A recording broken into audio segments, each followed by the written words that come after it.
Peeking with Dylan. That's going to be our first spin-off podcast. Or maybe our visual ASMR Hello, channel. It's me, Hamilton Landings, here to talk to you about peeking.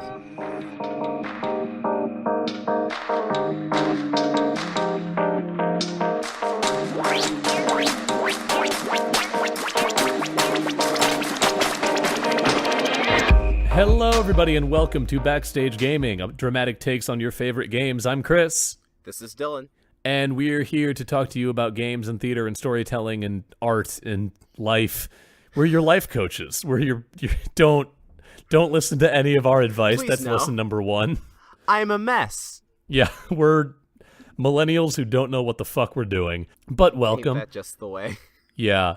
Oh, absolute first thing I want to talk about before we do anything else. Today's episode is going to be about criticism and critique and like what that means to different media and how that is sort of specific to gaming. Please be nice to our podcast. Yeah. Speaking of which, like, comment, and subscribe. Review us on iTunes. But before we get to any of that, I'm super excited to share this with y'all. I've been posting about this on social media a few times already.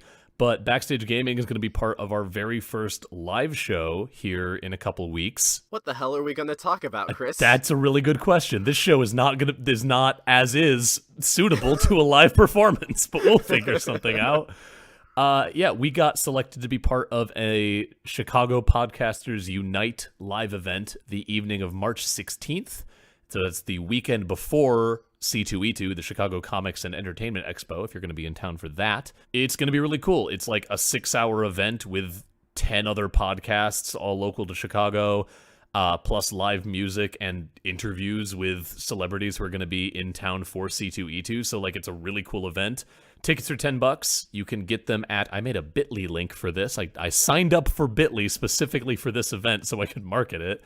But the tickets can be found at bit.ly/CPUTix, and in that CPU and T are all capitalized. So that's bit.ly/C P T tickets are $10. C-K or Tix just C? Tix.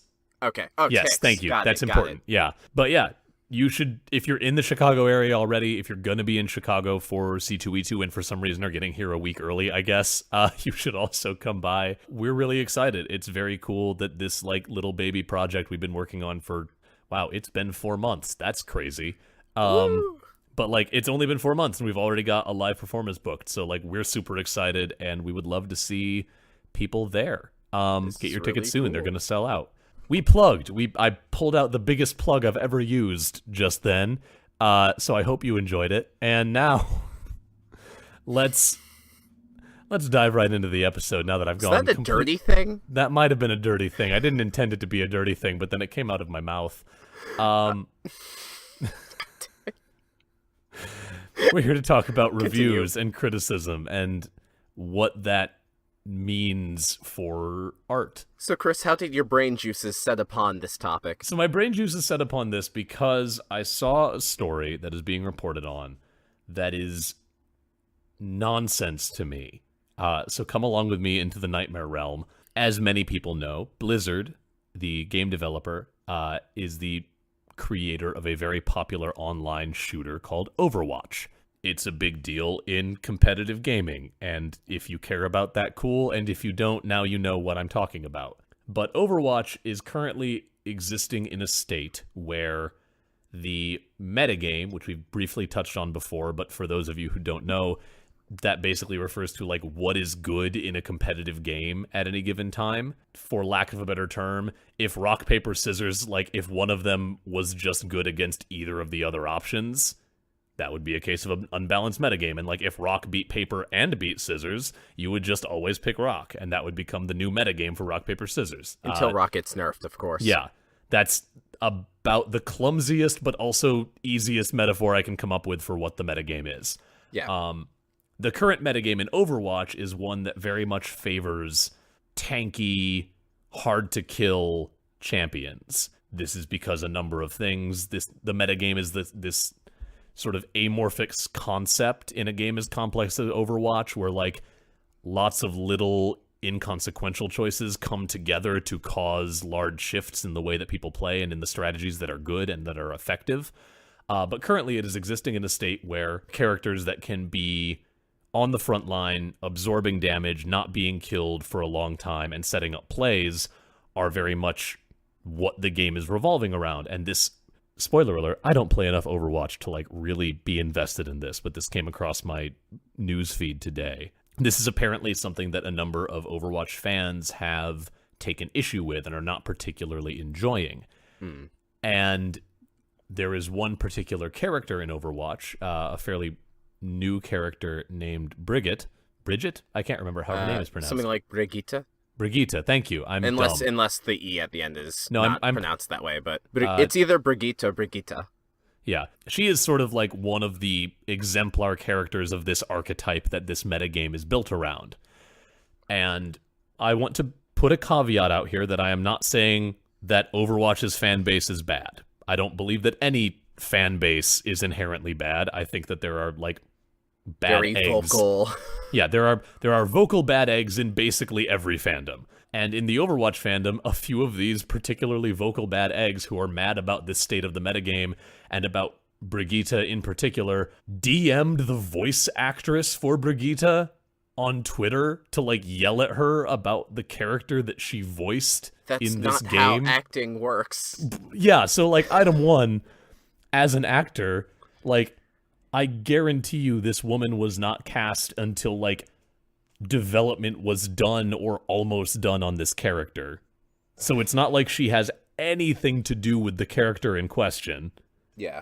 Even if she did, that character's existence is not like the sole reason that the game is currently in this state that some people don't like.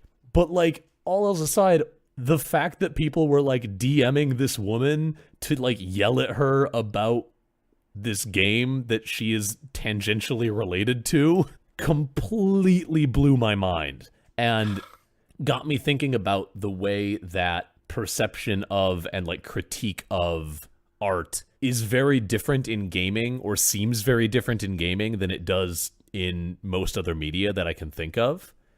And that felt like a ripe avenue for discussion for us on this show. So now here we are. I guess like the first question I would have is, how would you say like criticism in games is different from any other medium? Because when I think of like volatile things members of a certain fandom have sent to actors of a certain franchise in Hollywood, it's kind of a similar misplaced anger. I'm talking around it for reasons I don't really understand why, because we just mentioned Overwatch, but still. I don't want to get the Star Wars fans mad at me. Oops. We've already taken lighthearted dumps on the Star Wars fandom before. That's fair. I guess there's something, and I was having a discussion about this because I shared this story with my girlfriend when I read it because I was just so baffled. And she was asking me a similar question, and I don't know what the difference is, because I know that there are similar reactions in particularly vocal film fandoms as well, but I this cannot is more think to do of, with like nerddom as like a subculture. Yeah, I think it's more that, but it's also like gaming. One of the things I could come up with at least is that the way that you consume a game, especially a game like Overwatch, which for those of you who are unaware, Overwatch is played as a series of matches, each match lasting like, depending on how much of a stomp it is, anywhere from a minute or two to like 7 or 8 minutes generally. But you play, like, people who are into Overwatch can have played upwards of like dozens to hundreds of hours of this game. I love a lot of books and a lot of TV shows and a lot of films. I can't name any book or film or TV show that I have dumped potentially 100 hours of my life into. I'm gonna shut up. No. You cannot dangle that juicy carrot in front of my nose and then not deliver on the goods, mister. I'm being facetious, but I think, like, you know, especially when I was a kid and like this was one of 5 games I owned, like I played a lot of Pokemon Gold. No, that's what I'm saying. Like, gaming Oh, Yes. you're talking about There like are, books and movies in yeah, there are comparison to. games in my Okay, Steam okay, library that I have played easily over 100 to several okay. hundred hours of. I'm talking in other, like, that's the difference for me, I think. Yeah. There's the interactivity, obviously, which leads to I'm not going to say a greater or a lesser form of engagement, but a fundamentally different form of engagement than you get in a lot of other media. But then there's also the time commitment. Like, there's not. I think that it's because games are a very, I don't want to say free form because like they are, not all of them are, but there's variables. There's your own performance. There is the own player, like their skill set, how they are feeling that particular session. Yeah. Um, there's, if there's RNG in the game's mechanics, that is another factor. You won't have the same experience playing a game any two times. And while that's also might be true for movies, like you might notice some details you hadn't picked up on before. As you kind of watch a movie, it becomes, I feel like there's something more ritualistic about rewatching a film or TV Yeah. show. Yeah. Like watching Rocky Horror and being like, I know all the calls. Yep. Or like hell, introducing, like, watching your favorite comedy movie again with a friend who hasn't seen it before because you want to watch it with them and see their reactions. Yeah. This is what got my thoughts going. I don't want to do a whole episode on like why it's bad to harass actors on Facebook or on Twitter, because Well, don't do that, but I hope that is not a thing that I need to lay out the whys for. if you're like, listening to two actors talk about video games, I should hope that you are not, antagonistic to actors in your personal life. yeah, I think that, and this is a thing that you see a lot in gaming culture, but is true of sort of like capital N nerd culture in general. There is a lot of entitlement that comes with that community. And again, we are Like- talking about specific actors within it. I'm not saying that like all of nerds are entitled assholes. I know No, a lot of nerds. I mean, I'm a like- nerd. I like to think I'm not an entitled asshole. Well, I was just gonna say, like, full disclosure, like, as a nerd, I do feel entitled to certain things, but, like, I also have the self-reflection to take a step back and realize, okay, maybe this game in a series I like isn't targeting me as an audience member, and I have to kind of look at that and respect that.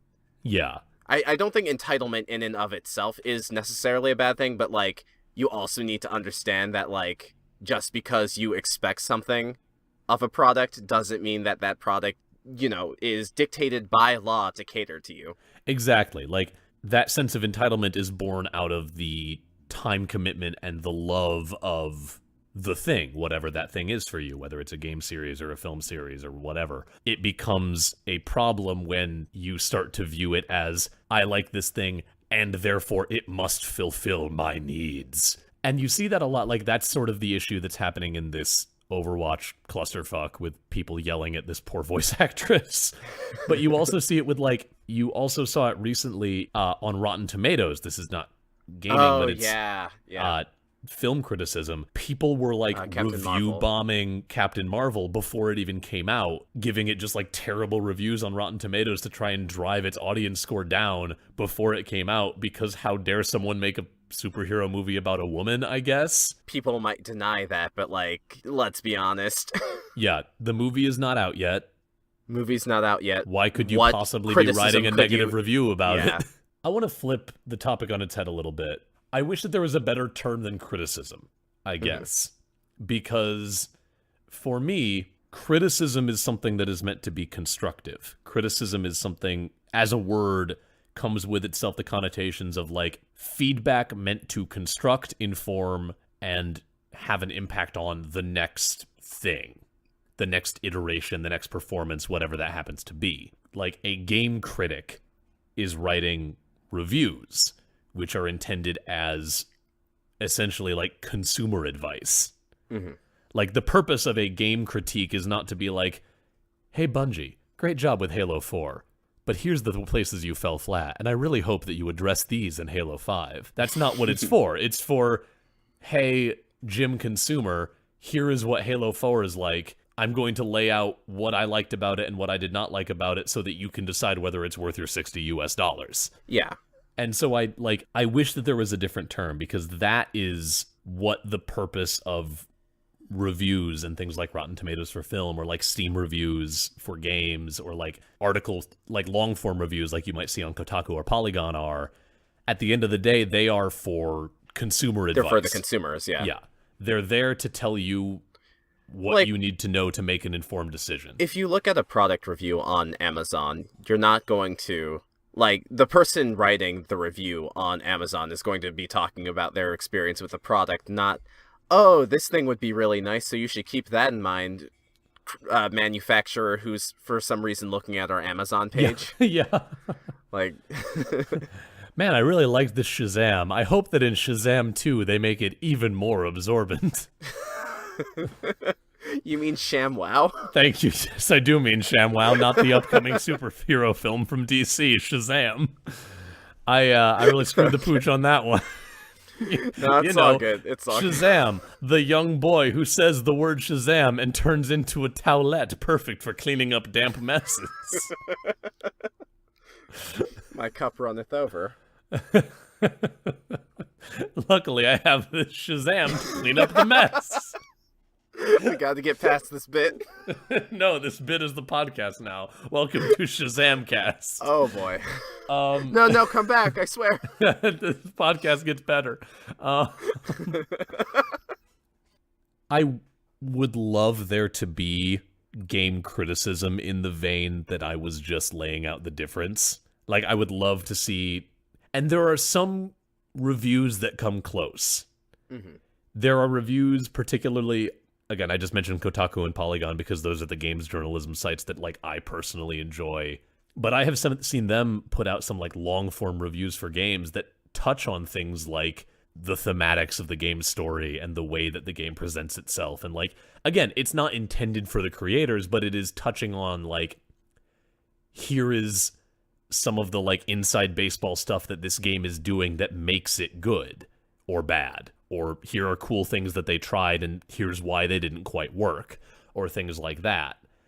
And I would love to see more of that because, like, that's the kind of critique that is helpful. And, like, as an actor, I remember the first show I was in here in Chicago got reviewed. We got a review in the Chicago Tribune that was largely, like, I will say indifferent. It was not negative. It was also not, like, glowing. It was, like, they laid out what they liked and what they didn't like and, you know, gave some shout-outs to particularly good elements of it. There was also a review online that I saw that was much more complimentary. Getting that kind of feedback as an actor from these people that, like, do not know you and do not know, like, there is no personal connection there and so they are being objective is both really cool and also, like, kind of scary. Yeah. I guess I get where you're coming from when, you know, your significant other or your friend sees your show and, you know, they give a glowing review. You know, a lot of that is, like, personal bias. They might be saying that to butter you up. They might not be. They might also just not like the show, but that's neither here nor there. But, like, you know, the fact that they know you does affect that experience because even if they didn't like the show, they still saw Chris, for example, like, you know, doing a performance that was fun to watch Chris do. And so that will color their perception of their experience with the show. That's kind of what I was getting at. To bring it back to, like, our sort of jumping off point with games, when you get things like the review bombing of Captain Marvel, or I've seen similar things with games on Steam where people will just, like, decide that a recent update has made a game bad and decide that, like, well, time to make this game's review score tank. It's almost like if I was doing a show and, like, the person writing the review for the Chicago Tribune was my jilted ex-lover. They're like, aha, the objective quality of this performance and this production does not matter as much as me getting back at Scrub Lord Chris for stunting me.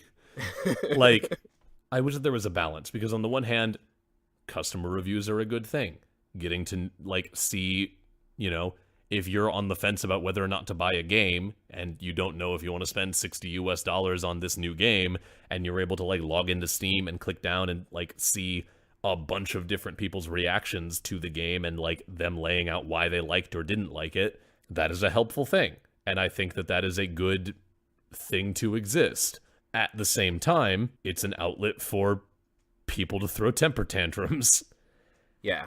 And I don't know if there is an elegant solution, an elegant way to like keep the good while not maintaining the bad elements of that system. I guess here's the thing. Once, you get the influx of temper tantrum reviews, like going back to Miss Marvel, for example, you kind of run into this issue of like, especially once the movie is released and these reviews are quote unquote legitimate, of raises the question of like, that's a funny way to use that word.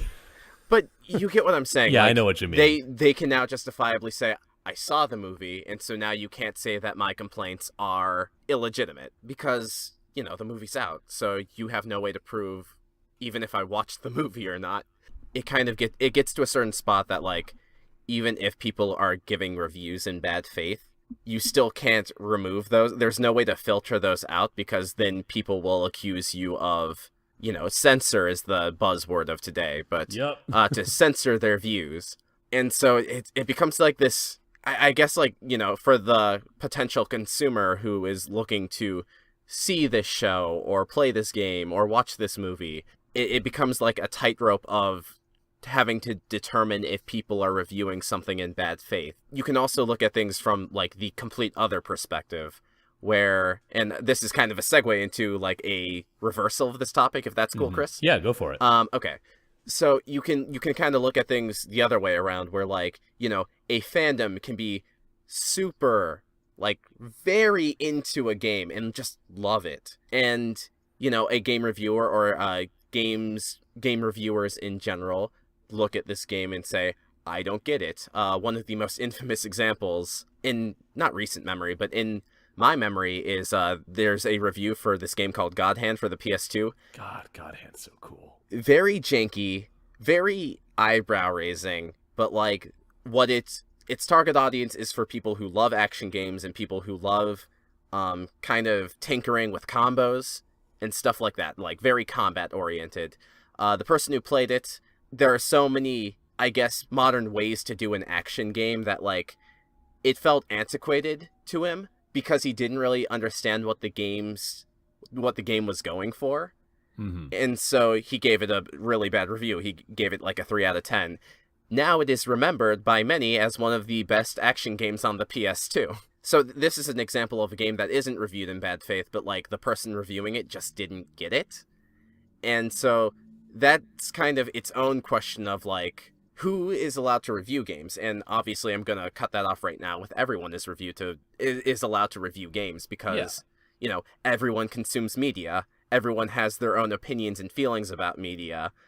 Someone might not get it, but they can be swayed. But, their job isn't to write objectively. Their job is to try to write objectively or to... I wouldn't even say that. Their job is to write based on their own impressions. Yeah, their job is to give their impression and why. Yeah. Like, a good review, no matter what the media it's of, all you can do as a good reviewer is to say what your opinion of the piece was and then back that up with what it did well and what it did not well and what your experience was that led you to that opinion. Yeah. Do I think this was a good review? I can't really say because, I've never played God Hand. But, like, I think it is someone's earnest thoughts. And, the problem is they didn't understand the game. I still think that is better than I actively dislike the concept of this thing and I will not... I'm sorry, like, I feel like what I'm trying to say and what I am saying is, like, two different things. No, I get what you're coming from. Like, you're basically saying, like, any review that is made after a genuine and honest attempt at consuming the media can be legitimate. Mm-hmm. Like, as long as I didn't go to see Hamilton in the mindset of time to trash this garbage. Yeah. A review I write of Hamilton laying out, like, my experiences with it, even if I didn't like it as much as everyone else does, is still a legitimate review. It is one that can be disagreed with, because all opinions can be disagreed with, but it is still a legitimate review. The difference would be if that guy had picked up God Hand and been like, look at this poop, and then played it and was like, yup, it's poop, here's why. Like... And, for because I haven't read this review in quite some time, he might have approached the game with that mindset. It's impossible for me to tell. Yeah. But I think what's important is that I'm going to take this person at face value, because God Hand, for everything amazing about it that I've heard, it is a very janky game. It's a very janky game. It's not the prettiest game, and it controls differently from what you would expect. It's got like the weird Resident Evil 4 tank controls, in like the year of our Lord 2007. Which, like, you know, I love Resident Evil 4, so I probably won't mind that so much, but like, I can't expect everyone to be cool with that. Yeah, and tank controls in like a faster paced action game where it's gonna take a little bit of learning on that one. Yeah, I think what a review is trying to do, like Chris was saying earlier, is like, what is the average consumer going to think about this? And you know what? In all fairness, I think if like the average consumer picked up God Hand and put it in, they would have no clue what the hell's going on. Yeah. Hardcore action game fans, yeah, different story.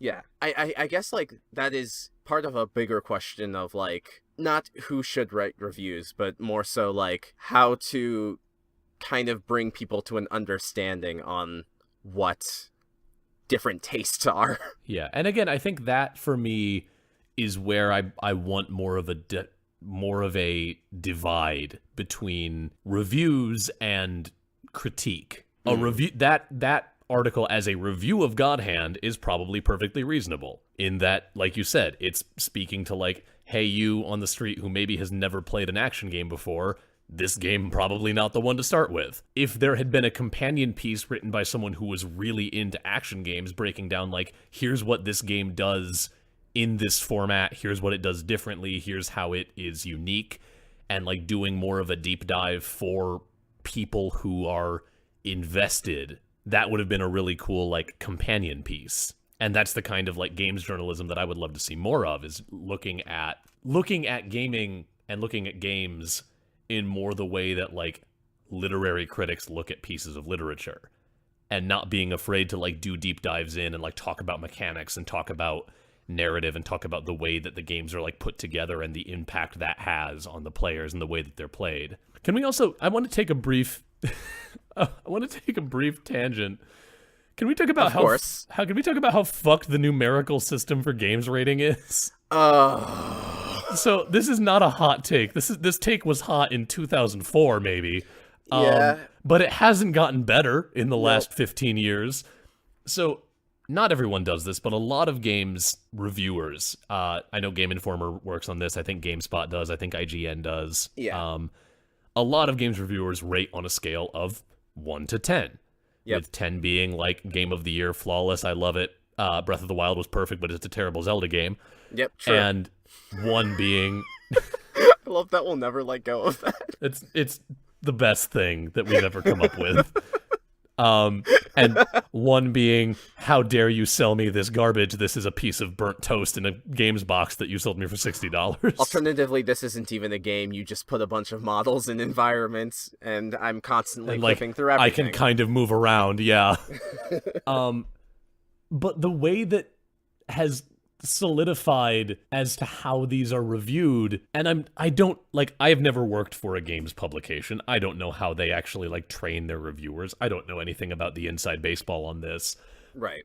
But as a reader, it seems like I'll be reading a review and they'll be like, this was really bad. This hurt to play. I didn't like it at all. No, I would in no way recommend that you as a player, as an enjoyer of media, buy this game. 6 out of 10. And I'm like, where is the logic here? Yeah. Why do you have 10 points if every game falls above 5? There is a problem where every game, basically, it's like, if it's a 10, it's a masterpiece, go out and buy this game. Side note, there are plenty of games that are 10s that I just did not get into at all. Oh, same. There are, like, I don't know that I've ever seen someone review a game as a 10 and I've tried it and been like, this was bad. There are plenty of games I've seen reviewed as a 10 and I've tried it and been like, eh. Like, this is mush. It's cool. This is it's the not Oscar for me. bait of video games.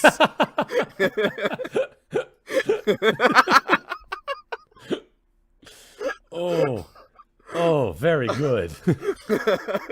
Thank you. like 10 might also be like a perfect game. But Yeah, like, like it varies from so there was actually an article very recently about like kind of looking at the track record of BioShock Infinite's reception. And I'm not going to make an opinion here because I haven't played BioShock Infinite, but like, at first it was like 10, 10, 10, masterpiece, everyone play it. And then like in the years that followed as hype died down, people really started to pick apart holes and like kind of give like more and more like yeah. My personal take, and I'll that's keep like a this very recent. brief, BioShock Infinite is a very cool game. BioShock Infinite should not be a BioShock game. It should be, like, it's a very cool game. I would have a lot fewer issues with it if it was its own IP and wasn't trying to, like, shoehorn itself into the BioShock universe. But All right, I don't want to fair go enough. on a deep tangent there because we haven't explained any of what we're fucking talking about.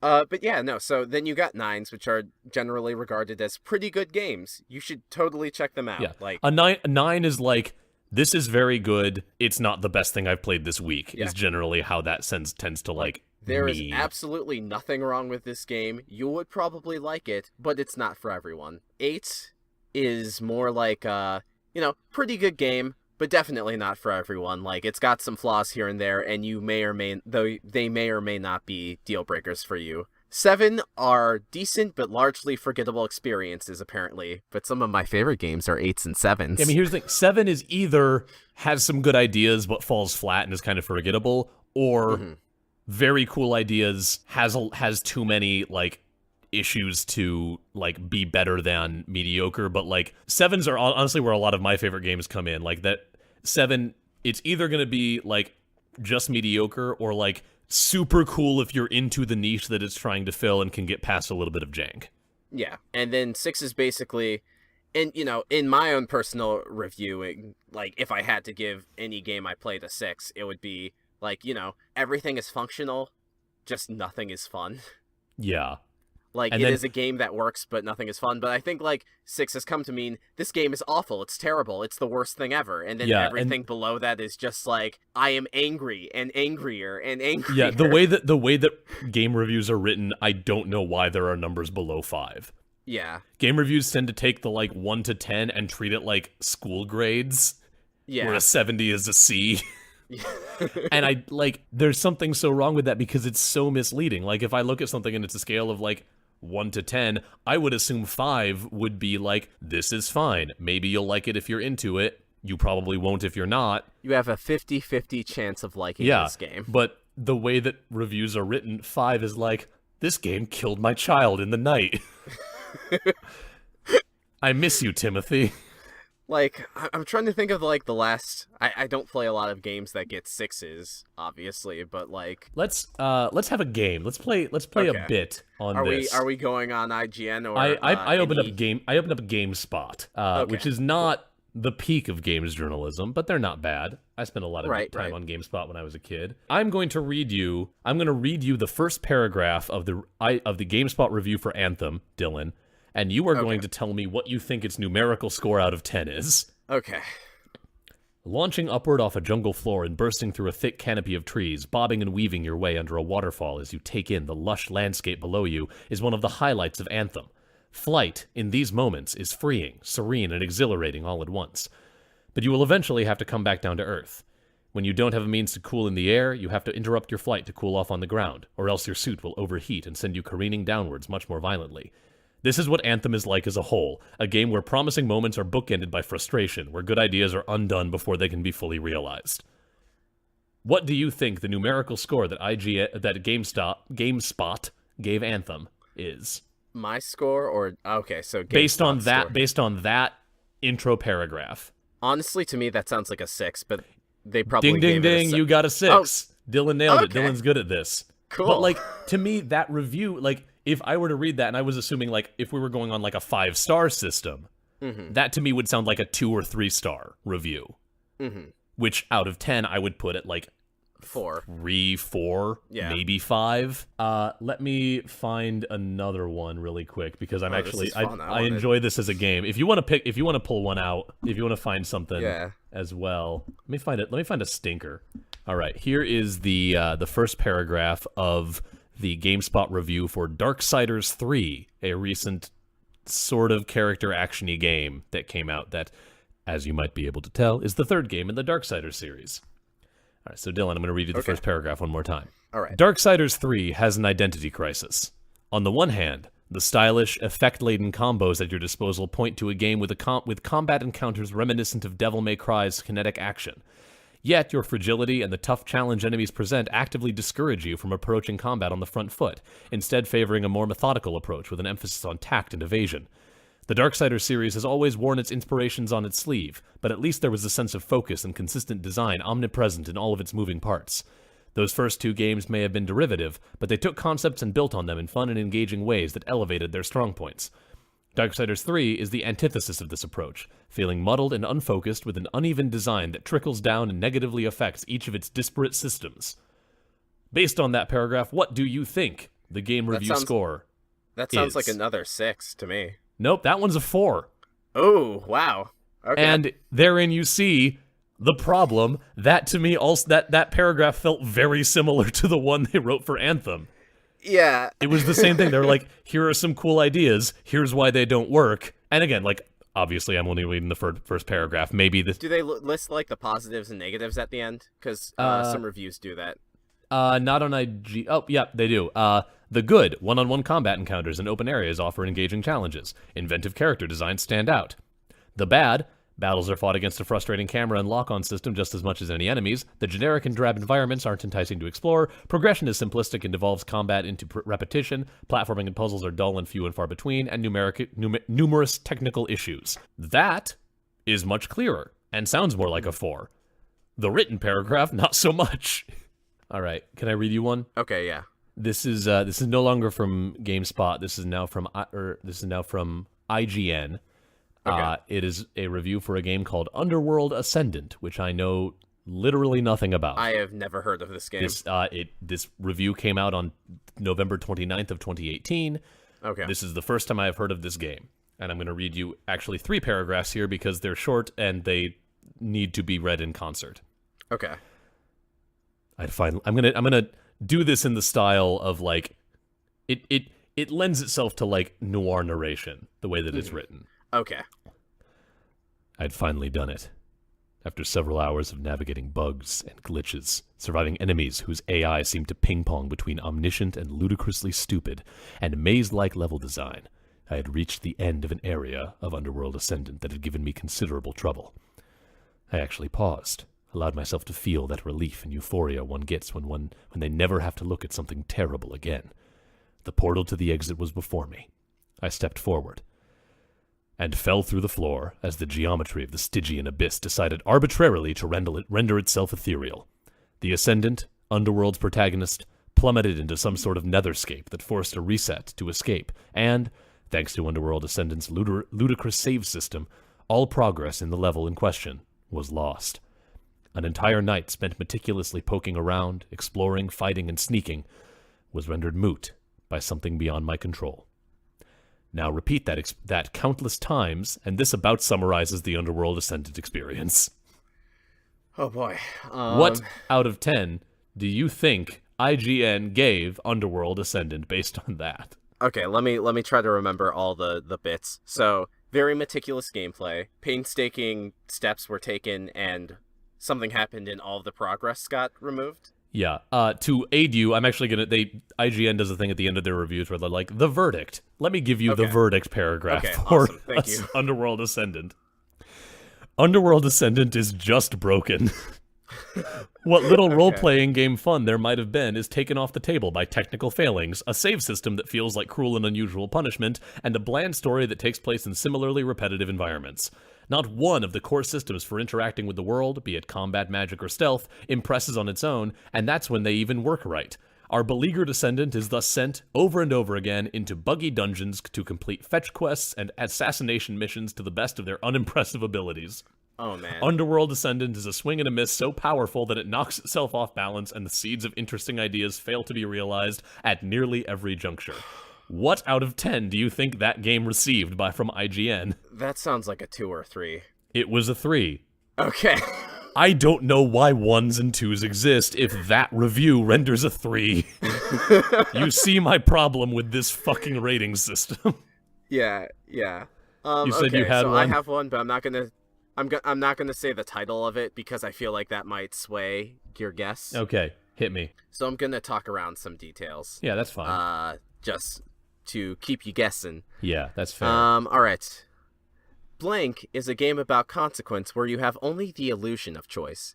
Yes, there are some decisions to be made, and those decisions will shape your character and the world around you.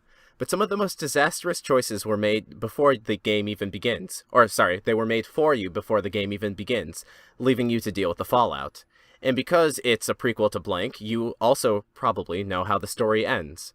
All that's left is discovering what happens in between and making the most of it. To that end, you have to fight against the repetitive nature of missions, frequent moral dilemmas, and the inconvenience of doing what's right. For the most part, the frustration that tension can cause is also what makes the story impactful, and when it all comes together, your effort is not wasted. Following that up Right. with See, if this was like blah blah blah. a sane rating system, like that to me sounds like a 3 out of 5 stars. Yeah. Given So the let's- backwards world we're living in, I'm gonna guess that gets like a 6 or a 7. well, I'm gonna read the last sentence Yep, as well. fair. Some frustrating systems and a predictable mission structure end up serving that story well, though it does take patience to get through them and understand why. Blank is an excellent prequel, but it's also an emotional, yeah, blah blah blah blah blah. Okay, so Okay, see, that sounds better. exactly. See, that would make me think 7 or 8. No, Okay. probably 7. I'm gonna solidify on 7. Okay, well, here's the deal. The game is Red Dead Redemption 2. And the score is a 9. You're lying to me. Nope. It's How did- Oscar bait, dude.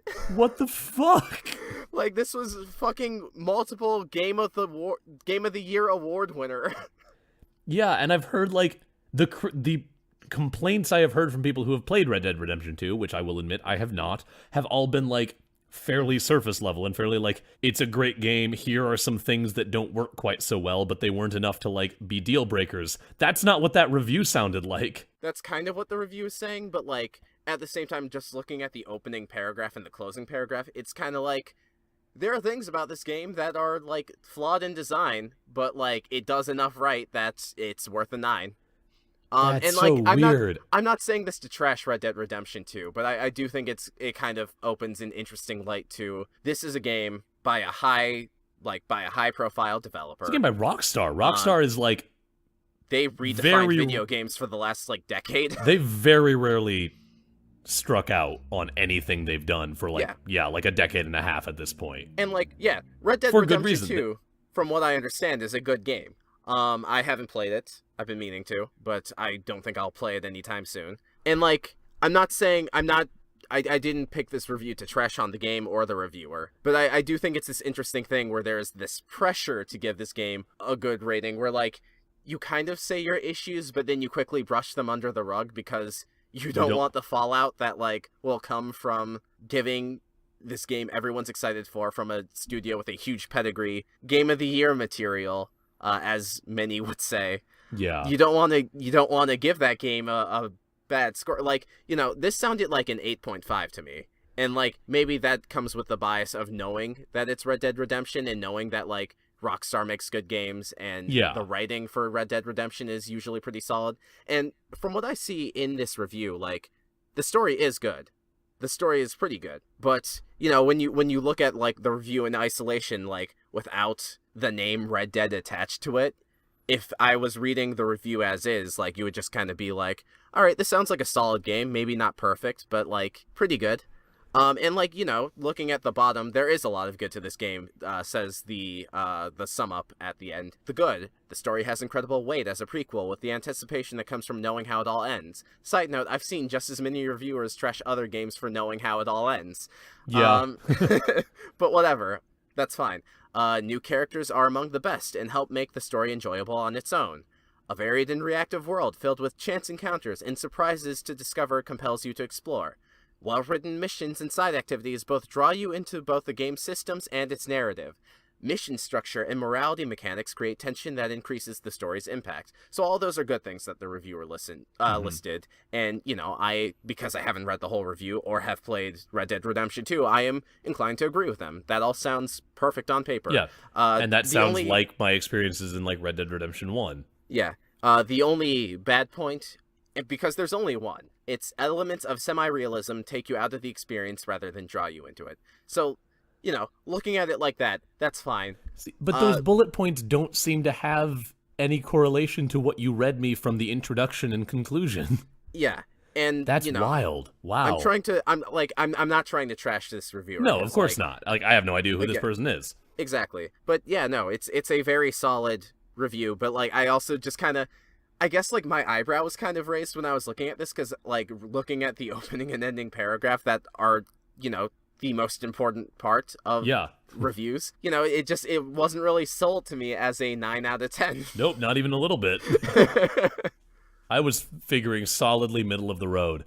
Yeah, I do think that she goes through great pains to say, like, despite this stuff, I still think this is a really good game that you should definitely play. I did kind of jump around in the last. I'll read the final paragraph in full.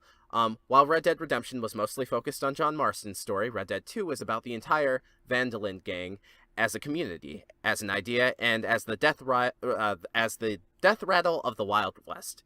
It is about Arthur too, but as the lens through which you view the gang. His very personal, very messy story supports a larger tale. And then the rest of it I've already said. Some frustrating systems, predictable mission structure, and it takes patience to get through them. But it's still an excellent prequel and an emotional, thought-provoking story in its own right, and it's a world that's hard to leave when it's done. So, from what I'm hearing, like it's kind of like the biggest thing this game does well is the story and the writing, and you can argue whether or not that should be like the highest, like most critical point of praise that a game gets. But yeah, no, I guess like I just found that interesting. Yeah, that's really wild. Well, I enjoyed that bit. We should do more things like that in the future. Yeah, spice it up a bit. Yeah, and I think that is as good a place as any to end. Before we do, I do want to throw out one quick just thing out there. For those of you who write reviews, whether you're doing it for a game that you like or a game that you don't, remember that there are people on the other side that you are writing about, whether it is a game or a film or a book or whatever. Like, there are human beings who put a lot of time and effort and love into whatever piece of media that you're consuming. Sometimes 100 hours a week. Yeah, don't do that. Don't do that to your people. Don't be that kind of monster. But speaking as someone who like has gotten to read both positive and negative reviews of things that he has been a part of, like, I don't care if you didn't like a thing that I'm in. I kind of care if you're just a jerk. So like, I'm not going to tell you to like write nice reviews about things you don't like, but just remember that you're talking about things that people make, and to take a little bit of kindness in your heart with that in mind. I don't want to say that people should always take precedent above the product, but like, be understanding. Yeah, be understanding, like, and don't attack people if you didn't really like their product. If you're really angry about the current state of Overwatch, don't harass a voice actress who has nothing to do with it. Mm-hmm. If we have a moral for this episode, it's don't harass actors. And with that, it's probably time to sign off. Thank you so much for listening to another episode of Backstage Gaming. We've really enjoyed having you here. As always, please feel free to check us out at our website. We are at bsgpod.com. There you can find our episodes, you can find bios, you can find links to contact us. And you should listen to our show whether you get it there or whether you get it on iTunes, Spotify, Stitcher, or the Google Play Store. Dylan, hit us with those social media links. So you can find us on Facebook, Twitter. Our handle is at BSG_cast. We're on YouTube. And if you like what we are doing, you can talk about us with the hashtag BSGPod. As for the art that we use for our header image, that is provided to us by our friend Brennan French. You can find him on Squarespace at brennanfrench.squarespace.com. That is BRENNEN-French.squarespace.com. You can also check out Brennan's Instagram at Brennan French Arts. So again, that is BRENNEN French Arts, like it's all one word, FRENCHARTS. You should also go check out our good friend BioQuery. He is on Spotify and on SoundCloud and on Bandcamp, and he makes very cool songs, including our theme song, Dot Sound Radio Volume 1, Instrumentality. He recently put out an EP called Post-Human Angst that is really good and is available on your media streaming service of choice. And there's a bunch of other stuff that he's been doing like production beats for recently that are all really cool. You should go check him out. And, you know, maybe, I don't know if he's charging for his album on Bandcamp, but like if he is, check that out. I know that his SoundCloud is soundcloud.com/bioquery. That's BIOQUERY. He's on Bandcamp at bandcamp.com/bioquery, BIOQUERY. And like I said, music streaming services of choice. Speaking of instrumentality, I'm sorry, but like Skype made you go all robot voice for a solid 30 seconds. Amazing. I love this garbage program. It is my trash son. Like I said at the beginning of the episode, please, please, please, if you're in the Chicago area or will be the weekend of March 16th, head over to bit.ly/CPUTix. That's bits.ly/C,